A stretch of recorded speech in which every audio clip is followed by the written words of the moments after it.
ಯಾರು ತಿಳಿಯದ ಜಾಗದೊಳಗ ಯಾರು ತುಳಿಯದ ಜಾಗದೊಳಗ ಒಯ್ದು ಇಟ್ಟನಾತ್ಮದೊಳಗ ಗುರು ಎಂದರೆ ಸಾಮಾನ್ಯರಲ್ಲ ಅಲ್ಪರಿಗೆ ದೊರೆಯುವರಲ್ಲ ಗುರು ಎಂದರೆ ಸಾಮಾನ್ಯರಲ್ಲ ಅಲ್ಪರಿಗೆ ದೊರೆಯುವರಲ್ಲ ಗುರು ಎಂದರೆ ಸಾಮಾನ್ಯರಲ್ಲ ಮೊಹಮ್ಮದ್ ಪೈಗಂಬರ್ ಅಂದರೆ ಸಾಮಾನ್ಯರಲ್ಲ ಹಜರತ್ ಸೈಯದ್ ಸರ್ ಅಂದರೆ ಸಾಮಾನ್ಯರಲ್ಲ ಎಲ್ಲ ಗುರುಜಿಯವರು ಸಾಮಾನ್ಯರಲ್ಲ ಅಲ್ಪರಿಗೆ ದೊರೆಯುವರಲ್ಲ ಗುರುವಿನ ಗುಲಾಮನಾಗುವ ತನಕ ದೊರೆಯದನ್ನ ಮುಕುತಿ ಎಂಬಂತೆ. ಯಾಕಂದ್ರೆ ಸಮಯದ ಅಭಾವ, ನನಗಿನ್ನೂ ಗುರುವಿನ ಗೀತೆಗಳು ತುಂಬಾ ಇದಾವೆ, ಅದಕ್ಕೋಸ್ಕರ ಎಲ್ಲರಿಗೂ ಶರಣಾಗ್ತದೆ. ಸಬ್ಕೋ ಮೇರೋ ಸಲಾಂ.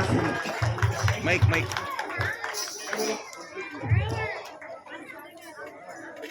ಜಾಫರ್ ಠಂಡೆ ಮಗಾನವರ ಜಾಫರ್ ಅವರು ವೇದಿಕೆ ಮೇಲೆ ಬರಬೇಕು. ಆಫ್ ಮಾಡ್ಬಿಟ್ಟಾರಲ್ಲ ಗುರು ಯಾರು ಈಗ ವೇದಿಕೆಯನ್ನ ಉದ್ದೇಶಿಸಿ ಸದಾ ನಮ್ಮೊಂದಿಗೆ ಇರ್ತಕ್ಕಂಥ